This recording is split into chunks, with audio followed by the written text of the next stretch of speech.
Сайн байцгаана уу? Одмондөр суугаас та бүхнийхээ амрыг ярим мэдчилж байна. Дэлхийн суутнууд нэвтрүүлэг эхэлж байна. За нэвтрүүлгийн хамтран ажиллагчаар World of Mongolia болон Одмондрын хамтран зохион байгуулж байгаа номын өдрөлөг мөн хэлбэр хуримтлалыг санал болгож байгаа. Худалдаа үйлчлийн банк маань оролцож байна. За энэхүү нэвтрүүлэг маань НТV болон Одмондрын 83.3 107 гэсэн хост дэлгөөнөөр та бүхэндээ хүрч байгаа. За яг одоо Хятад улсын Ланжи хотоос физикч Бэлгүнтэйгээ холбогдоод байна. Өдрийн мэнд төргий Бэлгүнэ. Өдрийн минь сайн байцгаана уу? За, хичээл сурлага өндөр байна уу? Оо, дажгүй. Өнгөрсөн 7 хоног ирсэн. Тэгэл буцаал ажилдаа ороод байж байна. Ерөнхийдөө буцаад жоохон завгүй болоод гэх юм уу. Одоо нөгөө эн чинь ажил эхэлсэн. Бүх баярын уур амьсгалууд байхгүй болсон. Хавар эхэлсэн. Тэгэл тиймэрхүү байна. За. Өнөөдрийн сэдвээр яг хоёулаа нөгөө одоо дэлхийд дээр ерөнхийдөө хамгийн том 4 шашин байгаа шүү дээ тий. Яг хөө мэдээж 4-өөс олон шашин байгаа л да. Маш олон төрлийн. Тэрний яг ингээд дагагчийн тоогоор нь харьцуулах юм бол 4-т ордог, 3-аас 4-т ордог шашны үүсгэн байгуулагч тий. Будда гэдэг хүний тухай яриа гэж бодсон. Яг хөө гэхдээ яг өнөөдрийнхөө дугаарт болохоор Буддагийн ихэнх үеийн амьдрал гэхээс илүү сүүл үеийнх нь амьдралын тухай ярихаар бэлтэж ирсэн. Оо за. Яг хөө ингээд ер нь бол монголчууд бол бүгд баг мэднэ шүү дээ тий. Бараг 6 настай хүүхдч Будда, буддизм гандан гэх юм бол мэддэг тий. Ямар газар байдаг. Очоод асуулгүй нэг хүмүүс залбирдаг тий. Гороолж мөрөгдөг тийм газар байдаг гэд мэддэг. Лам гэхээр бид нар бүгд мэддэг. Тэгэхээр яг хөө Төв Аз тэгээд Монгол, Хятад, Солонгос, Япон зэрэг одоо улсуудад төвд бас орох юм байна. Улсуудад тархсан буддизмын салбарын нэр нь болохоор нөгөө Махаяна гэдэг салбар урсгал нь яаж байгаа салбарлж ирсэн. Ерөнхийдөө 2 том урсгал гэдэг Theravada Mahayana гэдэг. Манай энэ хавийн region энэ хавийн бүс нутагт дэлгэрсэн урсгал нь болохоор Mahayana гэдэг. Энэ нь болохоор харьцангуй Буддагийн анхны одоо сургаалууд байгаа штэ гэгэрэлд хүрснийхэн дараа бусдад одоо тий зааж ингэж сургасан сургаалууд байгаа. Тэр сургаалуудыг зарим нь тодорхой хэмжээнд одоо өвлөж аваад өөрчилсөн, шинчилсэн ч юм уу тиймэрхүү байдлаар өв дамжиж явсараа тэр сургаалуудыг дагдаг урсгалыг болохоор Махаяна гэдэг. Эдгээр нь болохоор яг нөгөө урсгалаас гол ялгаа нь юу вэ гэхээр бодиства гэдэг юу байдаг. Одоо юм гэгэрсэн дүр байдаг тий. Гэтэ мань нөхдүүд болохоор яаж байгаа вэ гэхээр гэгэрлээ түр хойшлуулчихж байгаа байхгүй. Угаасаа гэгэрч чадна тий. Гэтэ ингээ гэгэрлээ түр хойшлуулад дэлхий дээр байгаа одоо бид нар шиг амьд амьтдад бид нар шиг гэдэг нь бусад амьтад ч гэсэн орно шүү манайхаа. Амьд амьтдад гэгэрэл түрхэт нь туслаад байж байгаа тийм одоо бодиствануудыг шүтдэг тэр урсгалын болохоор Махаяна урсгал гэж байна. За уучлаарай би энэ ч нөгөө нэг англи их сурвалжаас нэрийг уншсан болохоор буруу дуудчих магадгүй. Хэрэг буруу дуудаж байгаа бол яг мэрэгжлийн хүн гоё засаад тий комментор бичээд өгөөрэй. Нөгөөх нь болохоор Theravada гэдэг урсгал.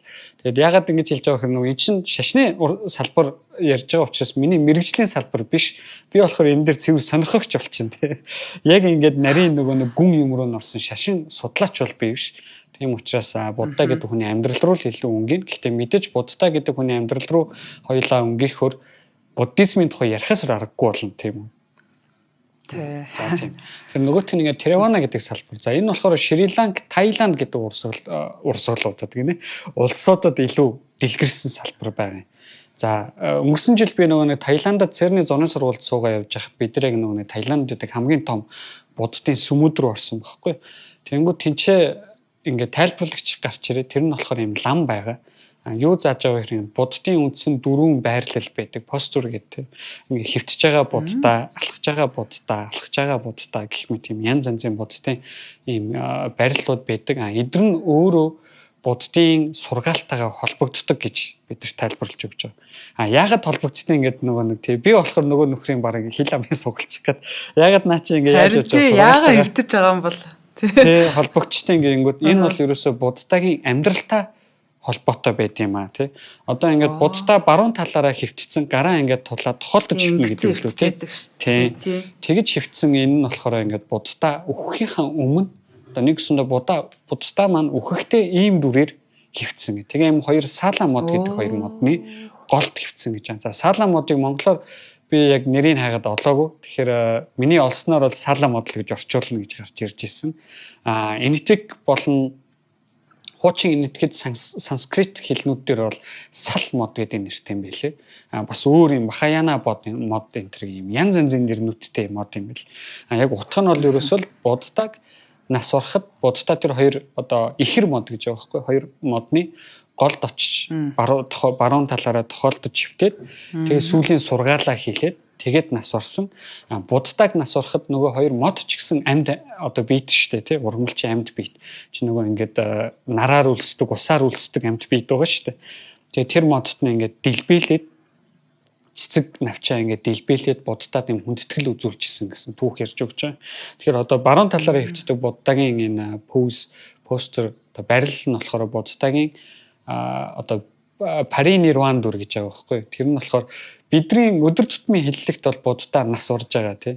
Юуныхаа буддизмын хэллэгт болохоор буддаа бүр паринирван дүр түрээд тэр нь яаж байгаа тэрнийх нь тайлбар юу юм бэ гэж асуунгууд ерөөсөө дахин төрөлт одоо тий дахин төрөх амьдрах үхэхийн энэ самсараагаас гарч яваад тэгээ буддаа ингэ дахиж одоо энэ бидний энэ амьдралд ирэхгүй тий энэ одоо нөгөө нэг самсараа дахиж ирэхгүй болж байгаа юм гэдгийг илэрхийлж байгаа.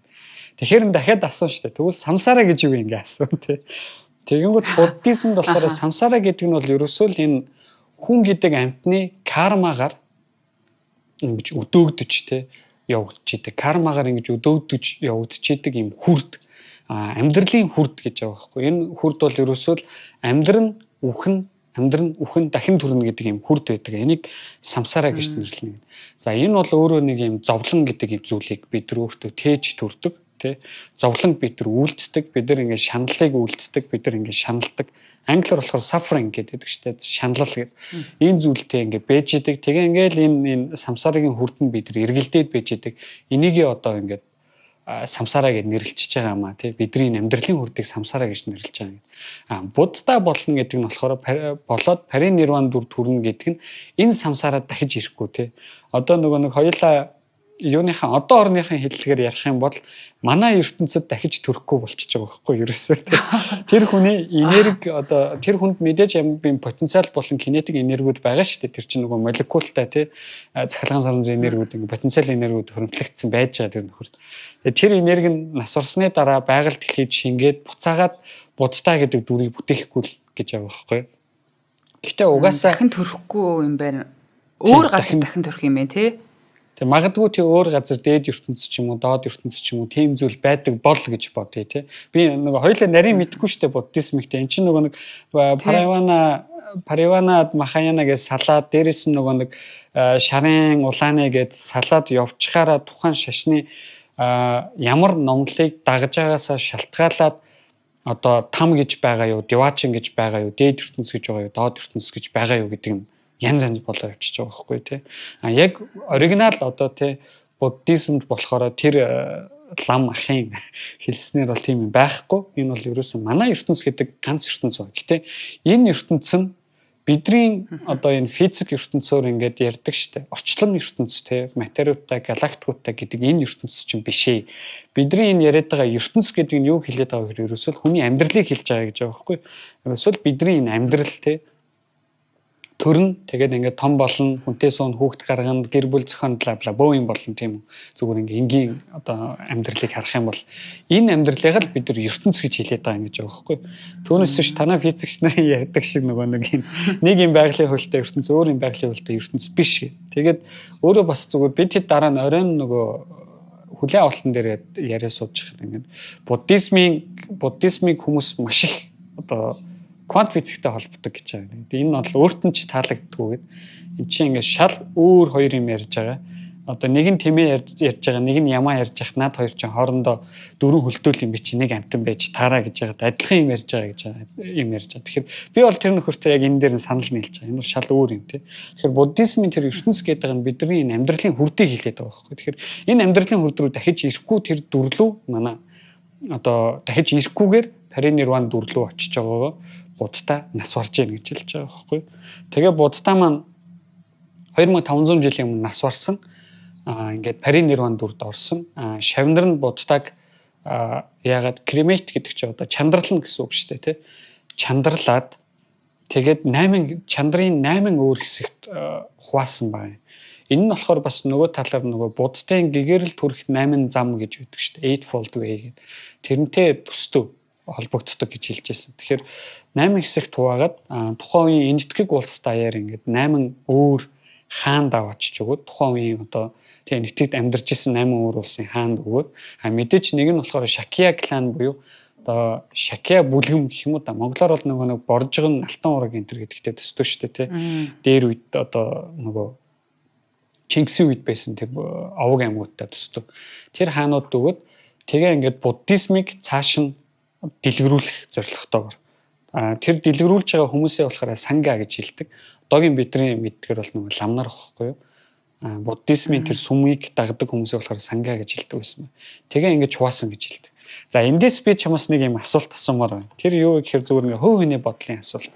Буддаг ингээд хоёлаа тэр үед ингээд цаг хугацааны машин цуугаад очиод ажиллаж исэн гэж бодъё те.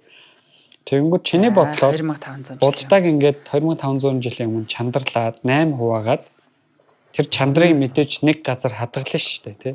Одоо нэг гэсэндээ буддагийн оршуулах зан үйлийг хийн тийм. Тэгэхээр чи тэр нэг ийм одоогийн энэ лаг жишээ нь Таиландд байдаг.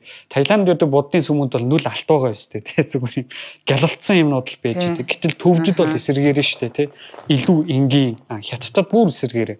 Бүр одоо ингээд үнтэй чимэглэл энэ төр байх ёсгүй гэсэн үзлүүд байждаг. Тэгэхээр чиний бодлоор буддагийн энэ одоо бүр оригинал чандар нь гэж бодъё л та. Бүр яг ингээд төрсөн нутагтан тавьсан чандар нь лаг юм гоё юм үзэсгэлэнтэй бөөн алтмалтай чимэг тавьсан ийм яалаа сүм байх болов эсвэл зүгээр л нэг ийм одоо энгийн нэг даяанчийн гэр шиг тийм сүм байх байсан болов. Одоо нөгөө үн цэнэн чандартай л байгаа болохоос нөгөө сав суулган дээр биш учраас үгүй л байх гэж бодож байна. Тийм анган юм хэрэглэхгүй болов уу? Тийм тэгэхээр энэ дээр бас ингээд орчин үед маргаан өрнөдөг байгаа байхгүй археологчдын дунд. Ягаад тэгэхээр будда гэдэг бол өөрөө ингээд түүхийн хувьд маш чухал хүн шүү дээ. Тийм энэ чинь өнөөдөр дэлхийд дээр байгаа хамгийн том шашны урсгалуудын үндсийг тавьсан. Европын хүмүүстэй харьцуулах юм бол будда гэдэг бол Есүстэй харьцуулагдахаар хэмжээний хүн байхгүй тий. Будда Есүс хоёрыг харьцуулахаар хэмжээний ийм хүн.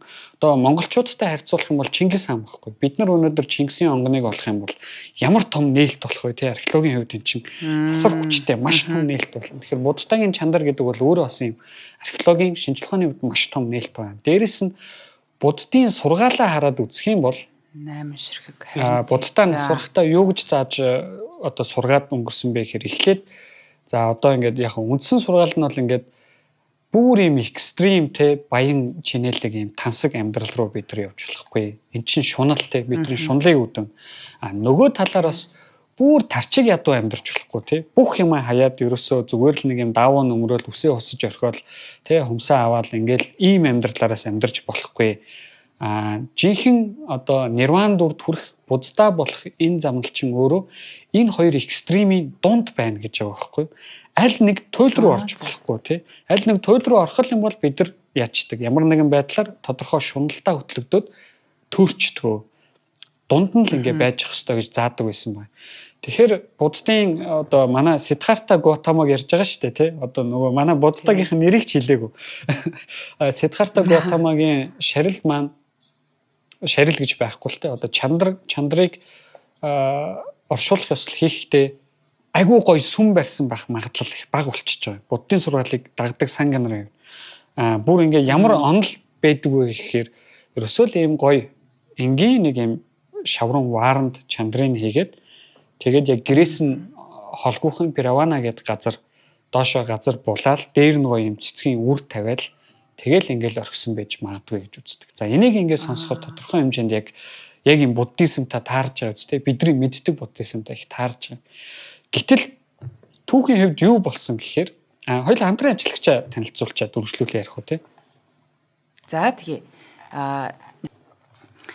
за нэвтрүүлгийн маань хамтран ажиллагчаар Худалдаа Үйлчлийн банк маань оролцож байгаа. Тэгэхээр Худалдаа Үйлчлийн банкныхан маань монголчуудыгаа энэ хуримтлалд ер нь уриалаад байгаа. Тэгээд одоо хэрхэн яаж хуримтлуулах вэ гэдэг бас юм маш чухал асуудал байдгийн байна гэдгийг одоо энэ Худалдаа Үйлчлийнхаа гаргасан энэ санаануудаас авж байна. Тэгэхээр ийм хоёр ийм аргыг та бүхэдээ танилцуулаад байгаа маа. Тэгэхээр нэгдүгээрт нь хариултаа хадгалъя гэж байгаа юм. За нөгөөх нь болохоор өдөр бүр хуримтлуулъя гэсэн ийм хоёр арга байна.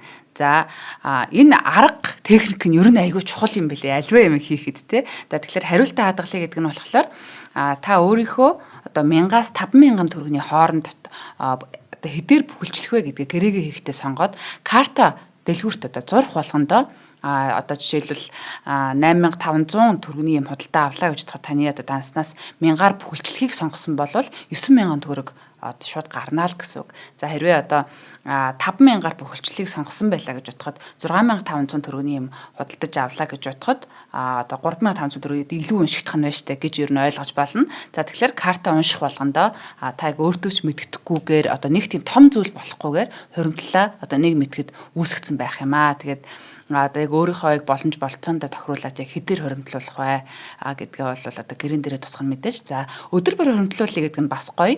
Өдөр болон одоо таны данснаас таны өөрийн чинь сонгосон дүнгээр бас бүхэлжлэгдээд ингээд хасагдаад явах юм.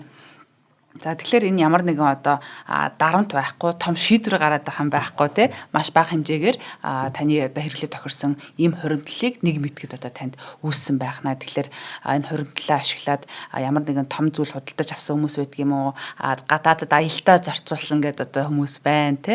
Тэгэхээр та бүхэн маань хэрвээ бас хуримтлалтай болохыг зорж байгаа бол энэ худалдаа хөгжлийн банкнд энэ хуримтлалаа үүсгэхийг санал болгож байна. Тэгээд мэдээж өөрийн одоо ойрт байрлах худалдаа хөгжлийн банкны салбар дээрээ очиод дэлгэрэнгүй мэдээллийг авч болно. За мөн 1819-77 гэсэн дугаараар та бүхэн холбогдоод дэлгэрэнгүй мэдээллийг аваарай. Тэгээд од мөндөртөө хамтарч ажиллаж байгаа шинжлэх ухааны танин мэдхүйг дэмжин ажиллаж байгаа худалдаа хөгжлийн банкныхаа бүх хамт олонд маш их баярлалаа. За баярлалаа.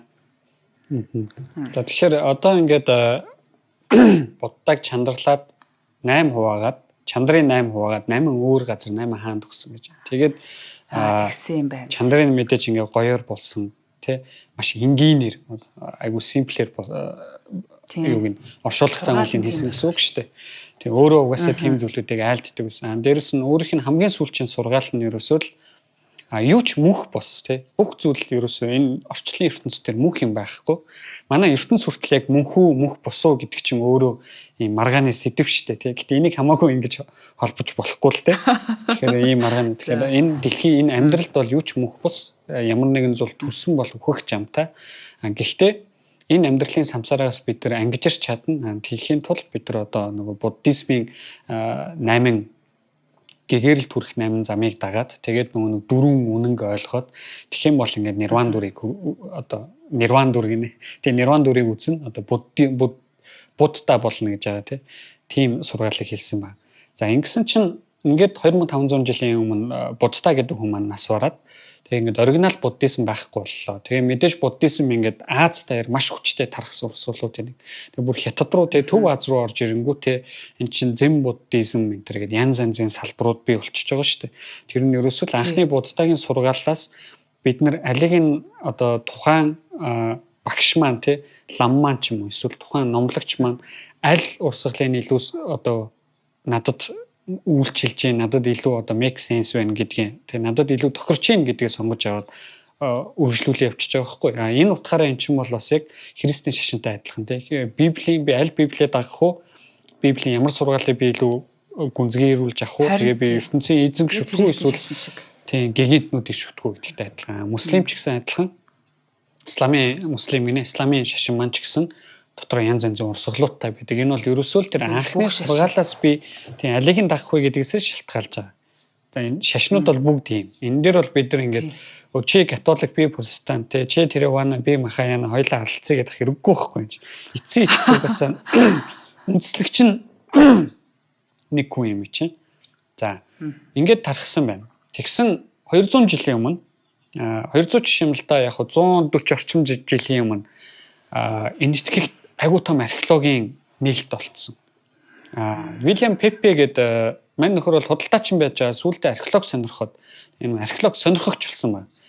Тэгээ энэ итгэгт очиод Английн хүн байсан. Тэгээ нөгөө англичууд чинь энэ итгэгийг колончлцсан байсан шүү дээ. Тэгээд баахан янз янзын түүхийн юмнуудыг авч явсан гэлдэг. Тэгээ энэ дэр нөгөө зарим хүмүүс англичууд ингээл энэ итгэгийн хамаг тэгээ дэлхийд даяар хамаг гоё түүхийн үзрүүдийг хулгайлж авчирчаал өнөөдөр хамаг гоё музей манад байна гэж яриад байдаг. Гэтэл тэр үе чинь дайны үе байсан. Угаасаа колончлж байгаа улс чинь тэгдэг байсан. Тэгээ монголчууд ч гэсэн тэгдэг байсан. Тэрэн дээр нэг өнөөгийн английг шөмжлээд тохиол удахгүй л байгаа юм. Тэ. За тэгээд тэр одоо колончлогч хүмүүсийн нэг байсан. Тэгээд археолог сонирхоод Перевана гэдэг газар малтлаг хийсэн байна.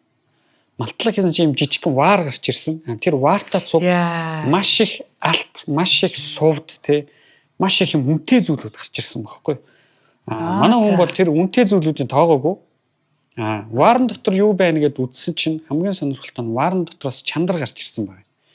За чандар гарч ирэнгүүт нь байдал тэнд сонирн болсон. Ягаад тэгэхээр Перевана бол өөрөө Будда Сиддхартагийн төрсөн нутгаас ерөөсө хэдхэн километрийн зайтай. Нэг гэсэндээ монголоор ярих юм бол Улаанбаатараас дархан орох зайтай л гэсэн. Эрдэнэт орох зайтай гэсэн. Ойрхон Эрдэнэт тухай тий. Эрдэнэт орох зайтай. Ийм ойрхон зайтай байдаг. Дээрэс нь энэ сүмийг хамгаалаад ингээд амар том сүм барьсан, маш гүнд барьсан, маш их юм алт үнэт идэл орхисон байсан учраас манай тэр Уильям Пепе юу гэж утсан мэхэр ямар нэгэн чухал хүний л одоо чандар байж таараа тий. Тэгээд өөрөө болохоор нэг тийм археологийн болон янз бүрийн мэдлэг багтаа нөхөр өгөхгүй. Тэгсэн нөгөө энэ тэр чандрыг хийцэн байсан ваарн дээр үеийн нэтгэх хэлээр ингээд бичсэн байсан юм. Нөгөөх нь манай нөхөр чи уншиж чадахгүй шүү дээ. Тэгсэн айгүй азтай. Яг хажууханд нь ерөөсө 50 хэдхэн километрийн зайд нь тухайн үеийн хамгийн том археологчдын нэг өөрөө бүр ингээд буддын одоо тий археологийн югаараа юм том нэртэй хүн байсан ба. За тэр нөхөр рүү захиа бичээд нөгөө талд нь болохоор өөр нэг юм бас археологийн олтур хайгаа явж исэн хоёр хүн рүү зэрэг захиа бичээд захиан дээр яг тэр варн дээр бичсэн байсан нөгөө бичиг байгаа шүү дээ. Тэрийг нь яг гоё хуулчичаад аз олж манай Уильям Пепе айгүй гоё бичдэг хүн байсан байна. Тэг яг ингээд одоо ингээ өнөөдрийн орчин үеийн хамгийн лаг утсаар зургийг авсан юм шиг гоё бичсэн байгаа байхгүй. Тэгээ энэ захианых нь бүр өнөөдөр Английн музей тэгээд энэтхэг Таиландуудын музейнуудад ийм оригинал хуулбарууд нь байж идэг. Бүр оригинал хувилбар нь энэтхэгт байдаг гэж би сонссон. Тэгээ ингээд захиа явуулсан чинь нөгөө хоёр нь бараг шөндөө дахиж очиод яасан гэсэн нөгөө захиан дээр нь энэ варн дотор нөгөө Буддагийн бүлгэмийн түрүүн санджсэн үг юм мартцсан. Бүлгэмийн толгойлогчийн чандар байгаа гэсэн үг байсан байна. За энэ нь өөрөө юу гэсэн утгатай вэ гэхээр ерөөсөө л энэ варн дотор Буддагийн чандар байгаа л гэсэн утгатай үг байхгүй. Тийм, Шакягийн бүлгэмийн. Тийм, Шакя. Тэрүүн буюу Буддаг өөрийг нь хэлчихэж байна үү тий? Тийм, Сиддхартаг өөрийг нь хэлчихэж байгаа. Сүүлчийн одоо тий сүүлчийн гинэ тухайн үеийн. За мэдээж тэр үед бол нөгөө нэг радиоактив цацрагаар нас тодорхойлох гэсэн шинжилгээ ухааны зүйлүүд үүсэг байсан тийм. Эн чинь дөнгөж 1898 он гэдэг чинь Эйнштейн хэдэн настай 12 дэх настай байсан үг байхгүй. Тийм. Эйнштейн 20 хүрэхэд 1 жил дутуу байсан үг юм гэсэн. За ингээд айгуу том нээлт болоод юу болж байгаа гэхээр ерөөсөө л тухайн үед манай Уильям Пепе юу гэж зарласан мэхээр би Буддагийн чандрыг олчлоо гэж зарласан байна. За энэ бол өнөөг хүртэл маргаантай байдаг сэдв. Одоо энэ яг тухайн үед нээсэн археологийн олдрууд маань Шри-Ланк, Таиланд, энэтхэг гэсэн улсуудад байдаг. Энийг одоохондоо яг шинжлэх ухаанчаар судалсан судалгаа байхгүй. Энд чинь айгүй хэцүү нөгөө. Шашны эд үлгийн ийм үнэтэй олдрыг бид нэр шинжлэх ухаанчаар судлая гэх юм бол өгөхгүй шүү дээ. Тэр чинь нөгөө маш ариун, маш дээд зүйл учраас өгөхгүй. Наад зах нь Ватиканд Петрийн талбайн доор Христийг юунаас нь нөгөө цовдлаа хийсэн ш. Тэгээд нөгөө тэр цовдлцсан юунаас нь буулгаад ороосон давууных нь үлдэгдэл байдаг гэдэг одоо юм шашны түүхийн баримт байдаг. За тэрийг нь очиод наадхыг чинь судлаад Христ гэдэг хүн яг хэдэн онд нас орсон юм бэ? Жинхэнэ хүн байсан үгүй юу? Генетикийн мэдээллийг ядар судлаа та хэр өгдгүү. Энд чинь нөгөө ариун хүн гэдэг учраас яг энтэй адилхан өгдгүү. Ямар ноолтой юм бэ те? Тийм учраас харин маргаан дагуулдаг. Энэ үнэхээр Буддагийн чандар байсан уу гэдэг маргаан дагуулдаг. Одоо ч маргаан дагуулдаг. Гэхдээ зарим хүмүүс ялангуяа зарим археологчид энэ бол үнэхээр Буддагийн чандар байх ёстой гэж үздэг байна. Тэгсэн зарим буддистууд нь маргаж эхэлсэн. Үгүй жинхэнэ буддист маягаар бид нар Буддаг чандралсан бол ингэж амар сүртэй те том сүм бариад алт эд үлгийн ингээд юм үнэтэй юмуд маань ч орхихгүй. Бараг ингээл энгийнээр цэцгийн үр тарьдаг шиг модны үр тарьдаг шиг тэр модны үндэс Буддагийн чандрыг тавьсан учраас энийг өнөдр олох боломжгүй гэж ярьдаг. Тэгсэн нөгөө талаас зарим археологчид ямар аргумент төвшүүлж байгаа гэхээр хэрэв бид нар түүхийн хувьд харах юм бол Буддын сургаал Буддаг нас барсны дараа яг ингэж хүчтэй тархаагүй. буддизмыг Төв Азад маш хүчтэй тархах үндэс болсон нэг эзэнт гүрэн байсан Ашоки эзэнт гүрэн. Ашока гэдэг аимшигтай ууртай хаан байсан. Мань нөхөр бол ерөөсөө бүх өөрийнхөө ах дүүсийг алаад бүгдийг хятаж хаяад өөрөө хаан болсон байна. Тэгээ маш хэрцгий. Тэгээ энэтхийг ерөөсөө Азийн ер нь бүхэлд нь Ашоки эзэнт гүрэн тэгээ бараг л эзэнсэн. Гэхдээ мань нөхөр дараа нь юу бодсон бэ гэхээр одоо нэг орой хүн ингээ гимшин штэ тий. Одоо хүн чинь ингээ амьдралдаа ямар нэгэн тий гимшдэггүй хүн гэж байхгүй штэ. Гимшихгүй бол тэр хүний толгойж явах асуудалтай байна гэсэн үг штэ. Ер нь бол тий сэтгцийн хувьд асуудалтай байна гэсэн. Гимшээд амар харамссан байгаа байхгүй. Маш их гимшил мэдэрсэн, маш их хэцүү зүүднүүд үздэг болсон. Тэгээ ингээ сэтгэл готролд орсон тий. Аргагүй штэ энэ чи өөрийнх нь тоглож өссөн ах дүү нарыг хятаж хаяад хаан болоод амар том эзэнт гүрнийг эрхшээгээд би өстө аз жаргалтай байх юм байх гэсэн чи байхгүй. Тийм аз жаргал байхгүй. Энэ бол яг буддизмд одоо дөрвөн үнний эхний үнэн шүү дээ тий. Дако байна гэж байгаа. Тэр нь юу гэхээр ерөөсөө амьдралд юу ч unsatisfactory тий. Амьдралд ингээд юу ч намайг бүрэн төгс аз жаргалтай байлгахгүй. Амьдралд бол угаасаа би ямар нэг юмнаас урам хугарна. Би ямар нэгэн байдлаар амьдрал бол юм unsatisfactory байдаг. Ямар нэгэн байдлаар би одоо юм монголоор юу гэж хэлэх юм бэ те ингээд урам хугардаг. Амьдрал зовхон үнэн гэдэг үү? Тийм зовхон үнэн бол хоёр дахь үнэн л те. Эхний үнэн бол амьдрал бол ерөөсөө л сэтгэл ханамжгүй тий. Амьдралд юу ч 100% сэтгэл ханамжтай байхгүй. Амьдрал ямар нэгэн байдлаар сэтгэл ханамжгүй байдал ирдэг гэдэг. Мань нөхөр ингээд сэтгэл ханамжгүй болчихж байгаа байхгүй. Ингээд би ингээ агуу хаан болчих юм бол болно гэж бодсон. Тэгээ байжгаад буддын нэг сургаалыг түгээж явжсэн Даянч Ланта голын ирэг дээр сууж байгаа юм ярьсан байна. Нөгөө ч яхан голын ирэг дээр депрессцэн тий. Юу ч өөрт нь гой сайхан биш тий. Хоолч гой сайхан биш.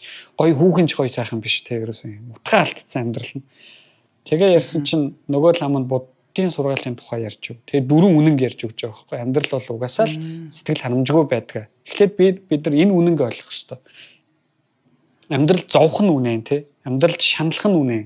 Энэ хоёр дахь үнэнг ойлгох хэрэгтэй. Гуравт болохоор энэ зүйлүүд маань бидний шуналаас бүтээгддэг. Хүний шунал өөрөө энэ зовлон тэгээд сэтгэл ханамжгүй байдал руу тэмүүлдэг юм аа. Энэ нь үнэн гэдэг. Дөрөвдөх нь хүн өөрөө энийг үүсгдэг учраас хүн энэчнээс ангижрах боломжтой юм аа гэж зааж өгсөн байгаа байхгүй. Гитлэх нь үнэн гэдэг. Тийм гитлэх боломжтой гэдэг. Гитлэхийн тулд юу хэрэгтэй вэ гэхээр 8 одоо гэгэрэл түрэх 8 замыг өөртөө ингэ суулгах хэрэгтэй. Нөгөө 8 зам нь бол ерөөсөө л айгүй энгийн муу юм битээвд муу юм хүнд өөрт сандгүй муу зүйлээ бусдад бүү сан тий.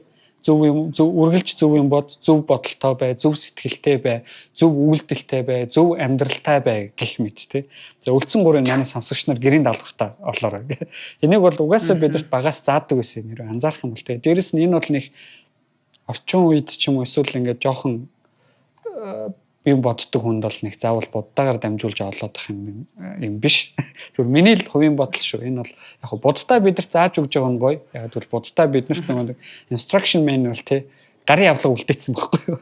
Тийм учраас бид нар ядаж илүү хурдан одоо сайн сайхан амьдрал руу очих боломжтой болчихж байгаа. За энэ ингээ аргуудыг зааж өгсөн Ашока айгүй таалагдаад тэгээ эдрийг амьдралдаа хэрэгжүүлээд Ашока маань ерөөсөө л гэгэрэл төрж эхэлж байгаа. Ашока бол гэгэрэл төрсэн хүмүүсийн нэг, нирвандор төрсэн хүмүүсийн нэг ба. За ингээд мань нөхөр чинь манай хүнтэй буддизм бол юм агуу гоё одоо амьдралын хэм маяг юм байна гэдэг юм мэдээд юм шашин мэн гээд тэгээд сүмүүдийг барьж эхэлсэн. Маш том сүмүүдийг барьж эхэлсэн. Өнөөдөр бол ингээд Төв Азад байгаа хамгийн том сүмүүдийг бол Ашока тухайд барьж эхэлсэн баггүй.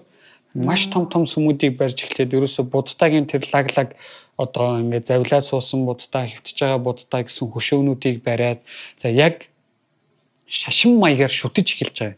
Очиж буддаад юу өгдөг те өргөл барьц өгдөг. Хариуд нь ингээд надад туслаач гэж гуйдаг. Яг хоо нөгөө махаяны талын шашных юм бол тиймэрхүү зүйлийг дэмждэг. Одоо бид буддаад өргөл өгж болно. Тэгээ амьдралд минь туслаач гэж гуйж болно. Гэхдээ юу гуйж болохгүй вэ гэхээр жишээ нь ингээд би нөгөө нэг амар атеист болсон нэг төвхүүдийн нэг жоохон хөхөд буддаагаас тоглоом гуйж байгаа байхгүй. Тэгэнгүүт тэр тоглоом надад байгаагүй тэнгүүт тийч бурхан байхгүй гэдэг гаргалгаанд хүрж байгаа юм хүүхэдтэй. Энэ бол гэхдээ яг нөгөө нэг юм бурхан гэдэг өөр байдлаар буддизмыг шүтээд юм гэсэн үг тэр хүүхэд. тийм байдлаар би буддад өргөж болохгүй. Нэгсэндээ би буддаг хахуулдаж болохгүй байхгүй. Би буддад нэг юм өгснө те. Надад одоо ингээд миний цалин нэмж өгөөч гэдэг бол хахуулахгүй дэр чинь те. Би буддагаас юу хүсэх ёстой вэ гэхээр зүгээр л намайг амар амгалан өндруулж өгөөч. Миний зовх үнэн, шаналх үнэн, энэ зовлон шаналлыгаа би ингээд гитлэхэд туслаач л гэдэг юм яггүй байна гэж. Түүнээс биш те. Одоо энэ манай энэ зарим ингээд ламдар зарим худ гараад нэг юм ингээд өргөл барьц авснаа зөрүүлээд яг тэрнтэй адилхан юм амглан жигшээ. Тэр бол хахуулахгүй тийм юм бол байхгүй. Энэ бол ер нь аль шашин хахуулж бурхан ч гэж байх. Тийм. Энэ шашныг дэлгэрүүлж байгаа хүмүүс нь өөрсдөө ийм байдлаар шашныг говьлдог байхгүй тийм ч тийм болчдөг. Түүнээс бид нар шашны философик харах юм бол аль шашин юм биш. Бүх шашин ерөөсөд хүнийг сайн сайхан амьдруулахад би яах вэ гэдэг юмыг асуугаад байгаа шүү дээ ерөөсөө тий. За христийн шашин бол Христ бол бүр ингээд ерөөсөө би та нарын зовлон өөр дээрээ аваад тэгээд би ингээд та нарыг жаргалтай амьдруулъя гэж байгаа. Буддаа болохоор бидэрт юу хэлж байгаа вэ гэхээр зовх нь үнэ энэ зовлонгоо бид нар ингээд одоо туулах нь үнэ. Гэхдээ бас үүнийгээ гитлэх нь үнэ гэж байгаа байхгүй тий.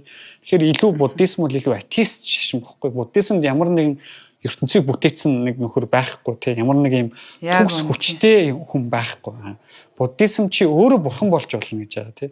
Яг хөө бурхан гэж ярих нь бас өөрөөсөө айгу өрөөсгөл гэж байгаа. Чи өөрөө буддаа болж болно, гэгэрж болно. Тэгээ ингээд энэ зовлон шаналлаас гитэлж болно. Зовлон шаналлаас гитлэн гэдэг нь зөвхөн нирван дүрийг үзнэ. Одоо ингээд тэгээд үхэлд үзээ би амар их харамсах нь бол үнэн шүү дээ. Гэхдээ би тэрэндээ бүр харамсаад бусдад зовлон хийгээд байхгүй. Би тэр харамслаа өөрийнх нь тодорхой хэмжээнд баланстайгаа ойлгож мэдэрч сурна л гэж байгаа байхгүй. Тэрг нь ихгүй. Тэгээ манай Ашока чинь бүр хэдэн сая хүн алаа ийцэн нөхөр шүү дээ. Тэгээ ах дүүсээ алц. Тэгээ ингээд маш том сүмүүдийг барьж өгсөн. Тэгэхдээ тэр Переванад байсан Буддагийн анхны энэ одоо чандар байдаг гэдгийг бол тэр үеийн хүмүүс мэдж байгаа шүү дээ. Угаасаа тэгээ очиж ингээд залбирдаг. Тэгэхдээ тэрийг нь хадгалаад маш том сүм бариад дээр нь тэгсэн байж магадгүй гэж үздэг. Тэгээ энэ бол өнөөдөр айгу дэмжигддэг онол. Ягаад тэгэхээр Ашокагийн ачаар буддизм маш хүчтэй тархсан гэдэг археологчид мэддэг. Шашин судлаач нар мэддэг. Тэгэхээр ийм учраас тэр энэ манай Вильям Пепегийн олсон олдвор маань үнэхээр буддагийн чандар гэж магадгүй гэж үздэг ба. Яг хөө энэ бол өнөөдөр бүрэн батлагдаагүй. Энэ шинжлэх ухааны судалгаа бол яг ингээд батлах те 99 таслал те 9% батлагдсан судалгаа биш.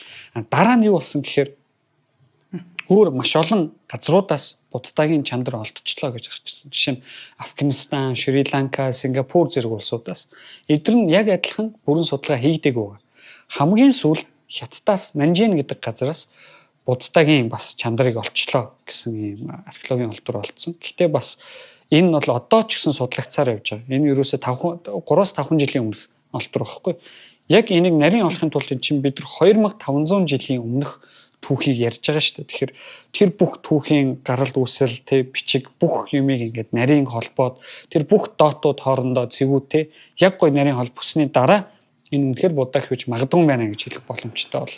Мөн харин ёстой гоё юм. Ягу бас их боломжтой. Одоо жишээлбэл бараг нөгөө 3 саяд жилийн өмнөх нөгөө Лүсүгийн хүнд эрст хүний одоо гавлын асч байдаг юм уу юу нөртлөө олдож байгаа юм чинь 2500 жилийн өмнө амьдарч ирсэн тэр мундаг гайхалтай Сидхарта гэдэг хүний болж олдохгүй байх одоо бурхных гэдэг хийсвэрийн бодоодсэн чинь бүр ингээд олдвор нь олдчихоор бүр үнэхээр гайхалтай юм тий.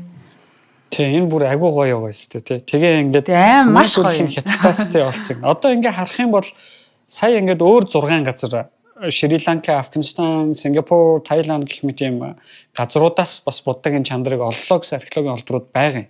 Нэмээд манай Пепегийн олдвор энэ житгээс олцсон. Перевана тий буддагийн төрсэн газраас маш ойрхон газраас олсон. Хоёулаа буддагийн төрөлт болон хэрхэн одоо нөгөө нэг нирван дур төрснийг 2 дугаар хэсгээр ярих учраас ингээд орхиод байгаа. Энэ хэсгийг. Одоо болохоор яг энэ археологийн олдврууд илүү шинжилгаанс олдвруудыг ярьж байгаа энэ дугаар дээр. Ингээд нийлэх юм бол яг 8 болж байгаа юм. Яг анх яалаа 8 хуваасан шүү дээ буддагийн. Тэгэхээр зарим археологчид юу гэж одоо найдаж байгаа вэ гэхээр бид нар яг буддагийн 8 талд ингээ хуваасан тэр олдврыг магадгүй олцсон байна. Энэ 8-ыг ер нь ингээ нийлүүлж тавих хэрэгтэй. Тэгээд маш тэ олон жилийн ийм одоо прожект төсөл хэрэгжүүлээд буддаа гэдэг хүн буддизм яаж энэ Азаар тархсан бэ гэдгийг бид нар судалж болно гэж байгаа байхгүй. Яаж судлах юм гэсэн чинь ерөөсөө наад олдруудаа хаанаас олцсныг хар гэж байгаа. Анх бол эн чинь тухайн үеийн энэтхэг за өнөөгийн Непал энэтхэгт 8 хуваасан шүү дээ. Юм жижигхэн газар 8 хус. Гэтэл эн чинь хаа байсан Таиланд, Шри-Ланка, Хятад те Афганистанаас ч олдсон гэж яах шиг. Ийм газруудаас олдсон гэдэг чинь ерөөсө буддизм хэрхэн тархсан бэ гэдгийг бид нар ингээд маш түүхийн наривчилж харж болно. Буддизм тархахтаа мэдээж Буддагийн чандрыг тал тийш аваа явсан тий даянчууд маань ингээ авч яваад шүтчихсэн. Энийг бид ингээ харж болно гэж байна. Энэ бол өөрөө ингээ ирээдүйд маш гоё судалгааны одоо сэдв. Энэ бол тэгээ яг ингээ яригдж байгаа юм л юм олон улсын төсөл тий. Хамгийн гол нь нөгөө нэг шашны буддын нөхдүүдтэйгээ арга ивэ болох тий. Магадгүй Далай ламаас зөвшөөрөл авах ч юм. Далай лам хамаагүй л хэл та. Тиймэрхүү юм байна. Шинжлүүлэхгүй өнтер гэвэл өстой муухар тий муухар явдал болох юм. За хоёулаа нэвтрүүлгийн хамтран ажигтай танилцуулаад тэгээд төгсгөл рүүгээ оръё. За тэгэхээр нэвтрүүлгийн хамтран ажигчаар манай энэ World of Mongolia болон Од Мөндөр маань хамтраад ийм онлайн номын уулзалтыг хийж байгаа. Тэгэхээр ерөнхийдөө одоо энэ бест селлер номуудын яг одоогоор ингэж зарагдж байгаа. Одоо 2025 оны 3 дугаар сарын за 20-21-ний өдрүүдэд дэлхийн алдартай 8 зохиолчтой одоо онлайнаар оролцож одоо уншигчтайгаа шууд холбогдох юм боломжтой болоод байгаа маа. Тэгэхээр номын өдрөлөг маань Туушин Жошт буудлын соён тамхинд болно. За тасалбарын үнэ нь 45,000 төгрөг юм байна. За тэгээд дэлхийд алдартай энэ зохиолчтой шууд ярилцаж номын хэсгээс нь одоо өөрсдөр нь уншуулах юм уу асуулт асууж харилцан ярилцах ийм боломжийг та бүхэнтэй олгож байгаа. Тэгэхээр яг номын орхиотнуудад ерөнхийдөө бас зориулсан. За дээрэс нь нэмэх нь энэ үйл ажиллагаа яг англи хэл дээр болох учраас бас үнийг бас маш сайн анхаарах хэрэгтэй. За мөн 45,000 төгрөгийн таксан дээрээ бол та одоо нэг номыг бэлгэнд авах юм байгаамаа. Мөн одоо World of Language номын дэлгүүрийн 4 салбарт насан туршдаа 5-10% юм хямдрал эдлэх юм бэлгийг та бүхэнд бэлдсэн байгаа. Тэгэхээр World of Language болохоор салбар нь болохоор Сүхбаатар дүүрэг 3 дугаар хороо циркийн урд энэ Royal Tower-ын 4 давхарт 404 тоот бас байрладаг юм байна. Та бүхэн илүү дэлгэрэнгүй мэдээллийг бас World of Language Mongolia гэдэг Facebook пэйжээр нь ороод харах боломжтой. За тэгээд нэг авсан билетээрээ 2 өдөр бид бүхэн бас номын өдрөлтөд ингэж оролцох боломжтой гэдгийг бас нэмж болгоход таатай байна. За тэгээд 20-ны өдөр та бүхэнтэйгээ уулзъя. Баярлалаа. Айгуу гоё боломж биш те 45,000 төгрөг 2 өдөр номын ивентэд орно. Тэгээд номтой болно. Тэгээд насан туршдаа хямдрал үзэх эрхтэй болно гэдэг чинь. Бараг наатах чи авах юм бол Нирван дүрийг үзэхэр. Тэгэхээр ингээд одоо ингээд өмнөх яриагаа төгсгөл хэсэгтээ базаад ярихад буддаа маань асуурсан чандралсан чандрын 8 хуваасан өнөөдөр бол археологийн олдруудаар энэ 8 хуваасан чандрыг олчлоо гэсэн ийм одоо таамагуд байгаа. Тэгээд ирээдүйд магадгүй буддаа үнэхээр хэдээс хэдэн онд амьд байсан юм бэ те бас яаж нас орсон юм бэ гэдгийг бид нар мэдэх боломжтой болж магадгүй. Тэгэхээр энэ бол миний хувьд бол үнэхээр гоё одоо зүйл гэхгүй. Яг тэгэхээр би багтаа айгу буддаа туртай байсан. Угаасаа нөгөө нэг тэгээ ер нь Монголд ямар ч айлын хүүхдүүд буддист болж өсөж байгаа шүү дээ багасаа бол те. Тэгээ нэг юм шарын шашны ч юм. Гэтэ яг нөгөө шарын улааны шашны зүйлүүд нь бол би нэг итгэдэггүй. Тэр нэг итгэдэх юмч байхгүй санагдаа. Буддизм бол өөрөө лайфстайл буюу амьдралын хэмнэл гэдэг утгаас нь харах юм бол айгүй гоё ихгүй юу те. Өөртөө сандгүй муу юм а бусдад битээ сан те. Тэр чинь тэгэл амар гоё яваа ихгүй юу. Ер нь бол тэгэд санаж байгаа хүн бол ер нь жоохон эвгүүлэн гэсэн үг шүү дээ те. Тэгээд угаасаа зовхгүй юм гэж байхгүй, шаналхгүй юм гэж байхгүй те. Бүх юм бол ингээ хэцүү байдаг. Тэгээ бүх юмнаас урам хугарах нь бол үнэн те. Нэг угаас нэг юм жоохон бахтай ингэдэг штэ нэг юм тоглоом аммаар санагдж байгаа л яг тэр тоглоом авчиход 3 хоног ч юм 2 хоног тоглоод хүүхдүүд ойдчихдаг штэ те. Тэр бол ингээ буддын философор бол үнэн бохгүй те. Тэр чинь ингээд амар гой санагдж байгаа би авлаа. Тэр хүсэл маань биелжлээ те. Тэр шунал биелчингүүд нөгөө сэтгэл ханамжгүй байдал араас нь дагаад ирнэ те. Тэр чинь нөгөө шунлаас үүдсэн юм чинь тийм байдал ирэх нь угаасаа үнэн гэж бав. Тийм болохоор энийгээ бид ингээ хүлээн зөвшөөрөх хэрэгтэй те. Тэгэхээр их гоё санагддаг. Дараа нь төгсгөлд нь юу ярих ч гэхээр энэ судалгаанууд миний хувьд юунд агуу сонирхолтой дүгнэлт рүү хөргөж болох вэ гэхээр буддизм маань өөрөө яг буддын түүх маань буддаа яг яаж нас орсон бэ гэдэг дээр агуу маргаантай байдаг. Буддаа мөн хэрхэн төрсөн бэ гэдэг дээр маргаантай байдаг байхгүй. Яг юм гоё шашны одоо өнцгөөс нь харах юм бол буддагийн төрөл төхөлт бол агуу сүртэй тий агуу фантаз одоо бараг нөгөө бүгжний эзний зохиолоос илүү тэр Есүс Библи бол хажууд нь юу ч байхгүй бараг тий Библиэд ер нь төстэй одоо жишээ нь манай Есүс төрөхөд тэнцээ ингээл гинэд 4 хаан мэдээл ирээл тий Тэгээ ингээд онгон эмхтэйгээс төрж байгаа энэ төр гэл тийм юмуд байгаа. Буддагийн түүх ч гэсэн ингээд зүгээр багцаар нь харах юм бол мань нөхөр бол зовлон үзээгүй байж байгаа гэрээсээ зогтсон хүүхд чим маягийн шүү дээ. Тэгээ жоохон юугаар хэлэх юм бол тий муухайгаар хэлэх юм бол энийг битэн хүн дээр хүлээж аваараа манайхаа. Тэгээ ингээд төрөлт нь ингээд төрсөн чинь нэг даяан чирээд наад чинь нөгөө нэг chosen one тий цорын ганц байна гэдэг. Ямар цорын ганц гэсэн гэгэрэлд хүрэх. Бидний гэгэрэл рүү хөтлөх цорын ганц байна. Бараг матрицын түүх шиг бараг энэ оддын дан юу дюн те манхан энэ чинь буддын юут аюу төстэй. Яг тэгт. Энэ болохоор гэхдээ ер нь ихэнх шашин иймэрхүүл түүхтэй байдаг. Энэ нь өөрөө бас юу хэлж байгаа гэхээр хүн гэдэг чинь бусдаасаа ялгаатай амьтан биш байхгүй те. Би ямар арьсны өнгөтэй, би ямар хүүстэй, би ямар хүүсийн жиг баримжаатай байх юусэн хамаагүй байхгүй. Бид нар энэ гавлан дотор байгаа тарих бол яг адилхан хэлбэртэй, яг адилхан жинтэй, яг адилхан нейроноос бүтсэн зүйл байдаг учраас ямар нэгэн байдлаар бид нар ямар нэг юмыг адилханаар хүлээж авдаг. Тийм өндрөөс өсрүүл би насварна, тийм унана гэдэг яг адилханаар л хүлээж авч байгаа. Тийм болохоор энэ түүхүүд тодорхой хэмжээнд төстэй байгаа. Тэгээ буддын насварсан түүхийг харахаар гоё нь яадаг вэ гэхээр манай хүн 45 жил даянчилж явсан шүү дээ. 35 таа гэгэрэл түрээд. Тэгээд 80 настайдаа өөр тэр одоо насварсан Периванагийн хот руугаа очиод тэгсэн тэнцээ нэг плак дархан багхгүй. Дархан манай хүнийг хараад жоохон ядарсан байхаар нь хоол өгөөд тэгээд тэр хоолыг идчихсэн чинь буддаа юу мэдэрсэн бэ гэхээр одоо эн чинь нөгөө гэгэрэл төрсэн хүн учраас би ер нь ингээд паринирван болох цаг нь болсон юм байна. За одоо ингээд тэг шамнараа цуглуулад нөгөө сал модныхон доор очиж битээ. Би ингээд паринирван боллоо. Тэгээд нэвтрүүлгийн ихэнд ярьсан 2 сургаалаа хийлээ. Тэгээ нас урч байгаа. Яг хөө энэ дээр бол буддаа гүн бясалгалд ороод паринирван дүрлөг орсон буюу энэ бидний энэ материаллык ертөнцөөс бүрэн явчихж байгаа тий. Тэгээд энэ материаллык ертөнцөд үлдсэн энэ материаллык бие нь хамаагүй гэж үзэж байгаа байхгүй. Одоо нөгөө сүнслэг ертөнц гэдэг шүү дээ тий. Тэгээд тийм юм бол байхгүй. Энэ бол шашинд бол тийм юм байж магадгүй гэж яриад байдаг. Яг хөө дараагийн дугаар дээр хоёулаа буддизм ба шинжлэх ухаан гэдэг тэрэн дээр яг энэ хоёр холбогдохгүй тухай дэлгэрэнгүй ярьж болно. Баг хэсэг дээр нь. Ингээд нас орсон гэдэг. Нөгөө талаас зарим судлаач нар зарим хүмүүс юу гэж итгэдэг вэ гэхээр ерөөсө буддаг хордуулсан гэж итгэдэг байхгүй. Буддад ерөөсө хортоо олгосон гэдэг. Ягаад ч будда тэр паривана руу очиод тэр хоолыг эзсний дараа бие ногцсон өвдсөн гэдэг. Бие ногцсон өвдөд тэр нь өөрт нь би харих гинэ би ингээд энэ ертөнцөөс явах цаг болсон юм байна гэдэг мессежийг өгөөд тэгээ ингээд паринирван дүрлөө утсан гэж үздэг. За бүр тэрэн дээр нь гахаа махта хоол өгсөн гэж ярьдаг ч хүмүүс бий. Зарим одоо өөр шашны хүмүүс те энэ гахаа мах бол ер нь гэхдээ аюултай шүү дээ. Ялангуяа түүхийн гахаа мах, утсан гахаа мах бол аюултай хоол. Ингээд тэгээ хордоод өгсөн гэж үздэг. Зарим нь хортоо мөөг өгсөн ч гэж үздэг. Ийм ингээд янз янзын таамагуд байдаг байхгүй. Тэгэхээр магадгүй өнөөдөр бид нар энэ буддагийн олдрууд те буддагийн чанарыг олсон гэдэг олдвор маань үнэн бол буддаа яаж нас барсныг мэдэх боломжтой болчихж байгаа. Дээрээс нь хамгийн чухал нь буддаа гэдэг хүн үнэн боддоор оршин байсан маа гэдгийг шууд батлах боломжтой болж байгаа. Тэгэхээр их гоё байна. Энэ л хэвээр гоё юм тий.